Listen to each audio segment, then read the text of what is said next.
Hi friends, welcome to the smart summary. अगर किसी की शादी या कोई और बड़ा इवेंट है तो बहुत से लोग फ्रूट डाइट पे चले जाते हैं या कार्ब्स को अपना दुश्मन मान लेते हैं या सूप को अपना सबसे अच्छा फ्रेंड। पर ज़रा सोचें, क्या ये सब आप रेगुलरली फॉलो कर सकते हैं या फिर क्या ये सब आपको पतले के साथ हेल्दी और फिट बना सकता है? Obviously not. ऐसे में इम्पॉर्टेंट है कि हम अपने लाइफस्टाइल में कुछ ऐसे चेंजेस करें जो हम लाइफ लॉन्ग फॉलो कर सकें और जो हमें एक हेल्दी और डिजीज फ्री लाइफ प्रोवाइड करे। तो आज हम बात करने वाले हैं ऐसे 12 चेंजेस की जो हम हर वीक अपनी लाइफ में इंक्लूड करना स्टार्ट करेंगे। यानी हम फर्स्ट वीक एक हैबिट बनाएंगे और सेकेंड वीक से फर्स्ट हैबिट प्लस वीक 2 की हैबिट को इम्प्लीमेंट करेंगे और इन हैबिट्स को अपनी लाइफस्टाइल का पार्ट बनाकर हम इंश्योर कर सकते हैं कि हम लाइफ लॉन्ग हेल्दी रहें। तो शुरू करते हैं। बहुत से लोग कहते हैं जब तक चाय ना मिले हमारा तो दिन ही शुरू नहीं होता। अब जरा सोचो कि जो 6 से 8 घंटे हम सो रहे थे, हमारी बॉडी एक तरीके से इंटरमिटेंट फास्टिंग पे ही थी और सुबह जब इसे न्यूट्रिशन की ज़रूरत थी तब हमने चाय या कॉफ़ी कंज्यूम की, जो कि एक नेचुरल हंगर डिप्रेसर है। इसलिए हमें उठने के बाद विद इन 30 मिनट्स अपनी बॉडी को कुछ न्यूट्रिशन देना चाहिए। वो चाहे तो एक बनाना हो सकता है या ओवरनाइट सोक्ड बादाम या किशमिश। और हाँ, क्योंकि हमारे चाय लवर्स नाराज ना हो, इस मील के 15-20 मिनट बाद आप आराम से अपनी चाय एंजॉय कर सकते हैं। और इससे पहले हम ये सोचें कि बनाना खाने से हमारा वेट गेन होगा, तो ऐसा बिल्कुल नहीं है। इनफैक्ट अगर सुबह उठते ही थोड़ी काली मिर्च स्प्रिंकल करके खाएंगे तो ये आपके फैट लॉस में भी हेल्प करेगा। ये एक बहुत कॉमन मिथ है कि वेट लॉस करना है तो अपनी डाइट से घी निकाल दो। हम जंक फूड को उतना बुरा नहीं मानते जितना रोटी पे घी लगाना। घी एक नेचुरल प्रोडक्ट है और इसके न्यूमरस बेनिफिट्स हैं, जैसे कि faster fat loss, improve digestion और तो और घी हमारी शुगर क्रेविंग्स को भी कम करता है। डाइट में 2 से 3 स्पून घी इंक्लूड करने से हमारे जॉइंट्स भी लुब्रिकेटेड रहते हैं और स्किन का ग्लो भी इंक्रीज होता है। आप चाहें तो लंच या डिनर के बाद घी और गुड़ खा सकते हैं, जो आपके एनर्जी लेवल्स और हीमोग्लोबिन लेवल को भी इंप्रूव करने में हेल्प करेगा। This is very helpful for women suffering with PMS as well. आज हर एक एज ग्रुप अपने अपने पर्पस के अकॉर्डिंग गैजेट्स और टीवी का स्लेव बन चुका है और बिना सोचे समझे हम अपने मोबाइल और लैपटॉप्स को एंडलेसली यूज कर रहे हैं, जिसे अगर कंट्रोल नहीं किया गया तो काफी हार्मफुल हो सकता है। जैसे कि खाना खाते वक्त अगर हम टीवी या गैजेट्स का यूज करते हैं तो वो बेस्ट वे नहीं है माइंडफुल ईटिंग करने का, और चांसेस हैं कि हम बहुत बार ओवर ईटिंग भी करेंगे, जो डेफिनेटली वेट गेन का रीजन बनता है। हमारा ब्रेन गैजेट से आ रही लाइट को डे लाइट की तरह इंटरप्रेट करता है और अगर सोने से बिल्कुल पहले गैजेट्स यूज किए जाते हैं तो ये पुअर स्लीप का रीजन बन सकता है। इसलिए ट्राई करना चाहिए कि हम सोने से एटलीस्ट आधा घंटे पहले अपने आप को टीवी या गैजेट से दूर रखें और खाना खाते टाइम बिना गैजेट्स के अपने मील को एंजॉय करें। शाम को 4 से 6 का टाइम यूजुअली ऐसा होता है जब हमारा कुछ खाने का मन होता है और हम अपनी फूड चॉइसेस के लिए थोड़ा कम केयरफुल होते हैं। तो अगर किसी को फैट लॉस करना है तो इस टाइम हम क्या खाते हैं वो सबसे ज़्यादा इंपॉर्टेंट है, क्योंकि बाकी टाइम की मील्स रिलेटिवली प्लान्ड होती हैं। ऑथर ने हमें इस टाइम के लिए कुछ ऑप्शंस भी प्रोवाइड किए हैं, जैसे कि पीनट्स या ड्राई फ्रूट्स, भुने चने, poha, egg toast, grilled vegetable, चीज सैंडविचेस एक्सेट्रा। अगर हम देर तक काम करते हैं तो डोसा या रोटी में पीनट बटर या घी और गुड़ भी खा सकते हैं।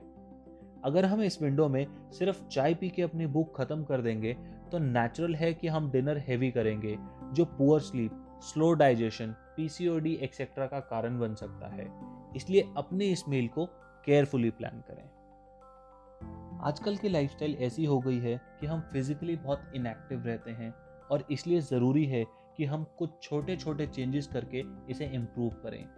जैसे कि हर आधे घंटे बाद सिर्फ 3 मिनट के लिए वॉक कर लेना, पार्किंग में अपना व्हीकल थोड़ा दूर खड़ा करना, या फिर डिनर के बाद सिर्फ 100 स्टेप्स वॉक कर लेना। बिकॉज अगर हम वर्कआउट करते हैं और उसके अलावा पूरा दिन इनएक्टिव रहते हैं तो वर्कआउट के बेनिफिट्स भी कम विजिबल होंगे। इसलिए याद रहे कि activity is different from exercise and is not a substitute. Time के साथ साथ हमारे फैट सेल्स मसल्स को इन्फिल्ट्रेट करना स्टार्ट कर देते हैं, जिसकी वजह से हमारा एनाबॉलिक रिस्पॉन्स यानी हमारी बॉडी एक्सरसाइज को कैसे रिस्पॉन्ड करती है वो भी गिरने लगता है।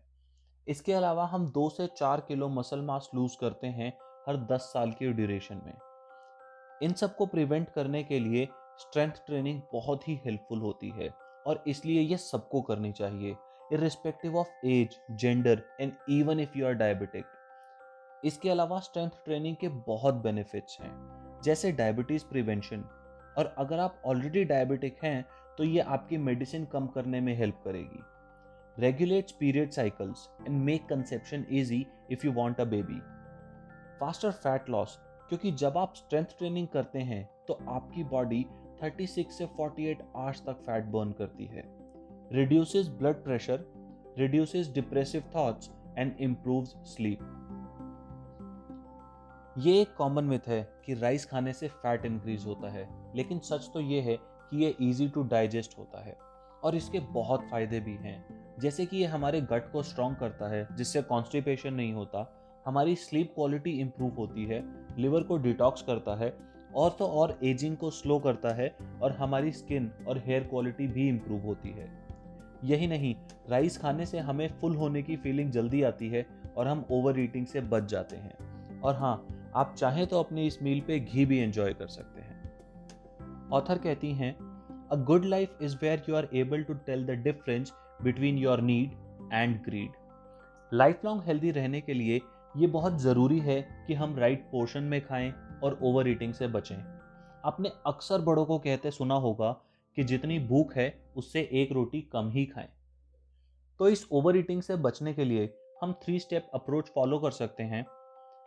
विजुअलाइज कि हमें कितना खाना पसंद है, फिर उस क्वांटिटी का हाफ अपनी प्लेट में सर्व करें और लास्टली अपनी मील को आराम से खाएं, जिससे हमारे माइंड को फुलनेस रजिस्टर करने में आसानी हो। और हाँ, अगर कभी आप किसी स्पेशल ओकेजन पे ओवर ईटिंग कर लेते हैं तो गिल्ट में बिल्कुल ना जिएं, क्योंकि उस फूड से ज़्यादा वो गिल्ट फैटनिंग होगा। जब हम फिटनेस की बात करते हैं तो उसके 4 कंपोनेंट्स होते हैं: strength, stamina, stretching and stability. और सूर्य नमस्कार एक ऐसी एक्सरसाइज है जो इन चारों को कवर करती है।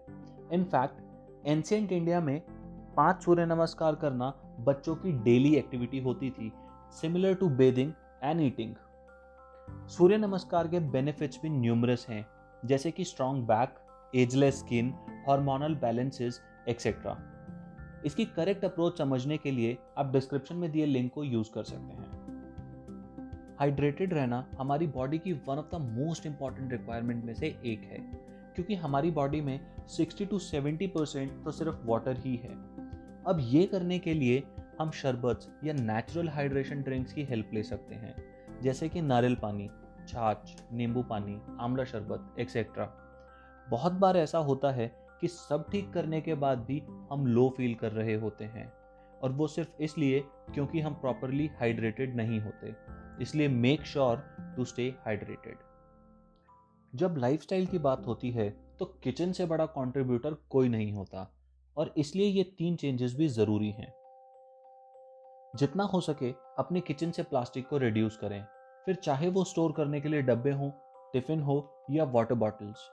प्लास्टिक ना सिर्फ नेचर के लिए बल्कि ह्यूमन बॉडी के लिए भी बहुत हार्मफुल होता है, क्योंकि इसकी वजह से हार्मोनल बैलेंसेस बिगड़ सकते हैं। आपने ऑब्जर्व किया होगा कि हमारे पेरेंट्स को कभी हीमोग्लोबिन का इशू नहीं होता था, और वो इसलिए क्योंकि घरों में कुकिंग के लिए आयरन कढ़ाई यूज होती थी, जिससे आयरन और हीमोग्लोबिन दोनों सही रहता था। अगर आप सिर्फ ये एक चेंज अपने लाइफस्टाइल में करेंगे तो हीमोग्लोबिन के बारे में चिंता करने की बिल्कुल ज़रूरत नहीं होगी।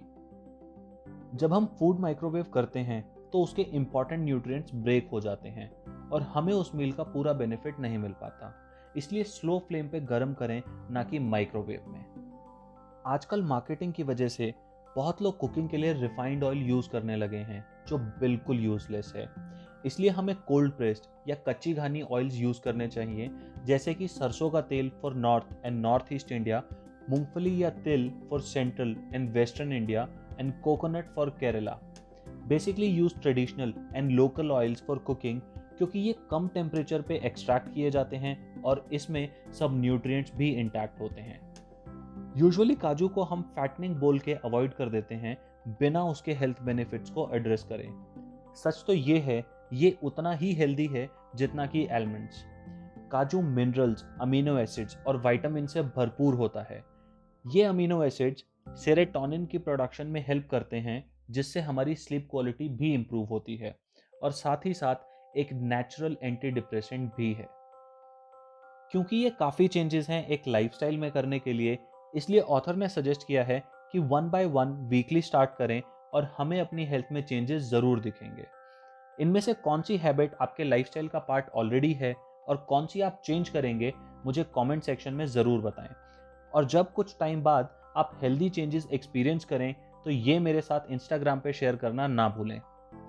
ये सब बातें मैंने रुजुता दिवेकर की बुक 12 वीक्स फिटनेस प्रोजेक्ट से सीखी, और अगर आप इसे डिटेल में पढ़ना चाहते हैं तो डिस्क्रिप्शन में दिए लिंक को यूज़ करके ये बुक परचेज कर सकते हैं। अगर ये वीडियो आपको अच्छी लगी हो तो वीडियो को लाइक और चैनल को सब्सक्राइब ज़रूर करें। साथ ही बेल आइकन प्रेस करें जिससे आपको मेरी सब वीडियो का नोटिफिकेशन मिलता रहे। मिलते हैं नेक्स्ट वीडियो में फिर किसी बुक समरी के साथ। तब तक के लिए पढ़ते रहिए और बढ़ते रहिए।